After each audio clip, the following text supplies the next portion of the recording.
Hi everyone! Welcome back to my YouTube channel. Ayan, for today's video. Ayan, masaya po ang lahat. At eto na nga po, sumuko na rin si Pastor Kibuloy. Eto na nga po, at doon din po siya nahuli. Doon din po siya sumuko sa compound na iyon. Dahil hindi naman talaga siya umalis. Nandun po siya talaga sa loob.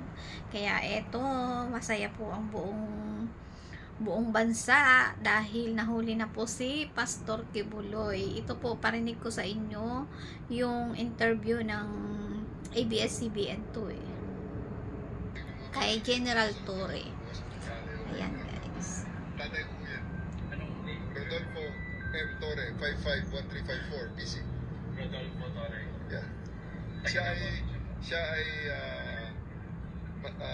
First Sergeant ng 456 PC Company sa Coronadal, South Cotabato. Noon ang South Cotabato ay part pa ng Region 11. Kaya andyan ang pangalan niya sa loob ng kampong ito. Are you hoping, Attorney, na magiging okay na rin ang relationship niyo with Attorney Toyo dun sa mga nakaano natin? Hindi naman kami, I don't like to believe na magkaaway kami ng Attorney Torion. I would like to believe na we're just playing our roles. He played his role, I played my role. Trabaho lang yun eh. Well, Part of job. And hopefully, Attorney, no, kabali, start na ito ng siguro panibagong partnership natin para ma-develop or pangalagaan ng trabaho. Yeah, of course. At the very start naman. At the very start. Yun lang naman talaga ang dapat gawin, sumuko siya eh. Para yung mga pulis din hindi na nahihirapan eh. Kasi na ano na rin yung trabaho, nakapokus dun sa kanya eh. Nakonsensya rin siguro si Kibuloy. May nabanggit mo, sir, na hindi nyo ito ginawa itong ganito. I don't like to take credit any credit for myself. This is a concerted effort of everyone involved from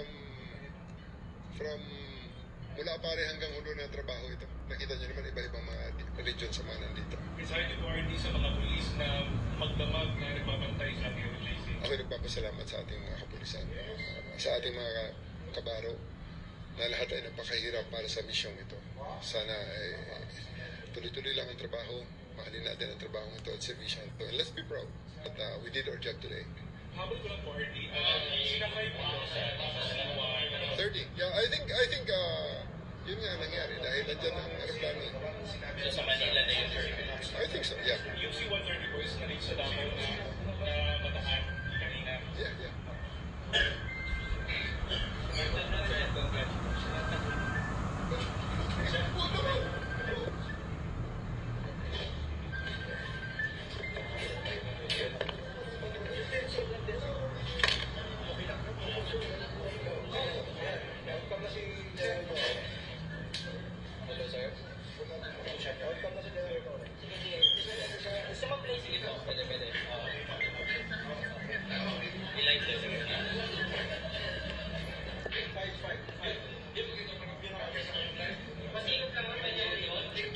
Naka-live din sa ABS-CBN. Dito ko na kuya, parang...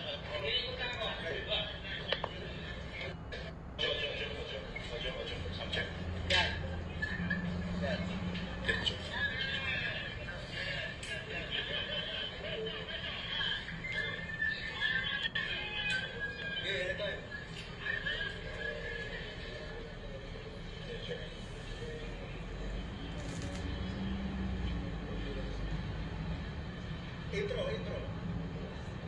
Sino ako? Ayan po, ito magsasalita na si General Torre. Mga kaibigan, kasama nandito tayo ngayon sa Camp Katitipan dito sa Davao City. Kasama natin ngayon si Brigadier General Nicolas Torre, ang Regional Director ng PNP Pro 11. Sir, gusto naman namin makipagkwentuhan sa inyo, ano po ang nangyari itong maghapon na ito? At alam niyo po ba yung nangyari ng pagkakahuli or pagkakasuko ni Apollo Kibuloy? Yung pagkahuli ni, particular sa pagkahuli ni Pastor Apollo Kibuloy, ay para pakitanong niyo lang sa SRG. Si SRG lang i-interview niyo dahil ang mga details na hindi ko talaga okay, so paki na lang at hindi ka restro, hindi ko talaga alam ang mga details na. Pero siya po ay nanggaling mismo dito sa Davao? I think so. I would like to think so. Na dito talaga nanggaling sa Davao dahil pinasundo ng aeroplano. So, and may convoy na pinalabas sa KOJC. Ang kinikwento niyo kanina ay siya ay sinundo ng C-130 with itong... Hindi ko sigurado na sinundo ng C-130. Basta namataan natin ng C-130 na naglanding sa TOG 11 at pagkatapos ay merong utos sa atin na palabasin yung siyam na sasakyan doon sa hangar papunta sa loob ng airport. Pinaguide ng ating ABSEO, yung Aviation Security Group na unit natin, and then dinala sa aeroplano. So RD, ano po masasabi niyo? Kasi although habang kayo ay busy-busy rito, nandito pa rin talaga. At tama po yung sinasabi niyo, nandito si Apollo Kibuloy. Hindi naman tayo nagduda dun. There's no doubt that he's here. Ang pagtatago nga lang. At napag-aralan natin kaya medyo humaba ang ating paghahanap. Dahil napakalaki nga ng lugar.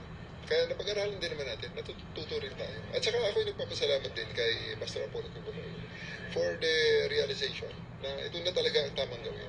Kundi harapin na lang talaga ang batas. Ano po masasabi niyo ngayon sa inyo pong sa tropa na matyagang nagantay, nag-operate for 16 days, nandito sila? Uy mo, ang tagal, ilang Sa ating mga kababayan. 16 days. At sa ating, Grabe. Kawawa naman yung mga kapulisan. Nagpakahirap. Walang ligo. Pawis, luha at pawis.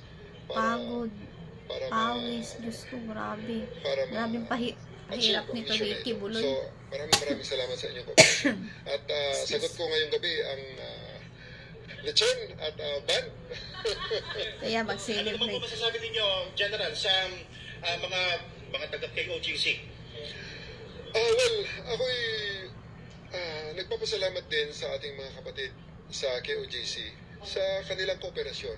At may mga pagbabanghayan siguro, hindi pagkakaintindihan, at may mga engkwentrong mga maliliit lang naman. So, I do hope that this will be the start of the healing. At hindi tayo magkaaway ho. Hindi niyo ko kaaway.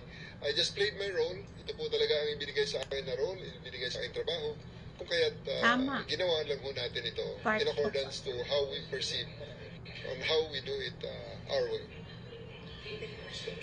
Hello, sir. Part of his job. Si General. Sir, salamat, sir. Ayan, kinongratulate na siya. Medyo wala pang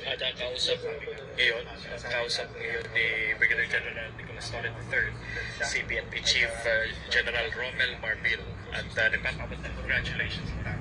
Ito sa kanilang operasyon. Okay, 2 linggo tayong nag-ikot. Saan kaya nagtago si Kibuloy? Tama kami. Yung sa presentation ko, tama yun. So, what do you think? Yung mga details, I'll just give you sa mga official press statement natin. Okay, so, ako'y nagpapasalamat lamang sa inyong pagkakataon. So, binigay niyo sa akin. I do hope to see you tomorrow kung medyo malinaw na ang mga detalye. Okay? So, ulitin ko lang, sir.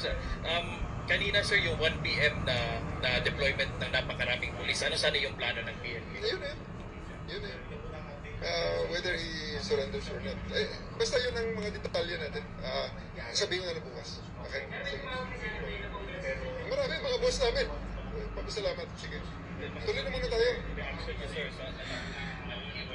Isa sa big relief na nakakagaan ng loob. Makakatulog muna tayo. Bawi muna ako ng tulog. Alas 8 na. Wawa Alas 7 na. Bawi muna para makabawi mo ng mga 6 na oras na tulog. Yung PNP, sir, nandun pa rin? Kailan kaya sila? Nagdidimog na. Pinapauwi ko ng mga bata natin. Pauwiin na yung mga pinauwi na yung mga kapulisan na nandun sa loob ng KOJC Average ko compound. mga 3. Alauna, alas 4. Kasi yun, hanggang alas 12 kasi critical eh. Alas 4, kwan din yan eh. Yun na naman ang takot ako na baka mapagsaran kami ng gate eh. Kaya sinusupervise natin talaga. Hahanapin pa rin ba yung different facilities? Sasabihin niya naman yan. Eventually sasabihin niya. Salamat. Po. At So, ayun guys, ayan, happy na po ang lahat ng mga gustong-gusto ng mahuli at sumuko si Pastor Kibuloy. At iyon nga, ngayong araw na to ay sumuko na po at nagpahuli na si Pastor Kibuloy. So, yun lang naman po ang tama talaga na dapat niyang gawin, dahil marami nang unang-una sa lahat ay marami na pong tao ang naapektuhan, nasasaktan, nagkakaaway-away dahil lang sa kanya. Kaya tama lang yung kanyang ginawa na siya ay sumuko na at nagpahuli na sa autoridad. So ngayon, harapin niya yung kaso niya, paglaban niya. Kung inosente siya, iharap niya, lumaban siya, tawag dito sa korte siya ngayon magpaliwanag. So yun guys, siguro happy ang lahat dahil eto nga, yung ating mga kapulisan ay makakapahinga na rin, at sa awa ng Diyos ay sila naman ay mga ligtas at wala namang anong nangyaring masama. So thank you Lord, thank you po sa ating mabait at mapag-unawa, mapagpasensya na ating si General Torre. Yan, salute kami sa iyo General, good job. Diba? So ngayon, makakatulog na siya ng mahimbing, makakapahinga na. At ang sabi niya, bukas daw natin malalaman ang lahat po ng details kung paano ang pagkakahuli talaga at pagkakita kay Kibuloy, dahil hindi po niya alam, dahil ang iba po yung nag-aresto, iba yung nakaano kay Kibuloy. Kaya yun, i-update ko po, mag-update po ulit ako dito sa aking YouTube channel para malaman po natin ang kabuuang detalye. So yun guys, thank you for watching. Sa mga hindi pa po nakasubscribe sa aking YouTube channel, please like and subscribe, and don't forget to click the notification bell para updated po kayo sa aking mga bagong videos. So yun lang guys, see you on my next video. Bye bye.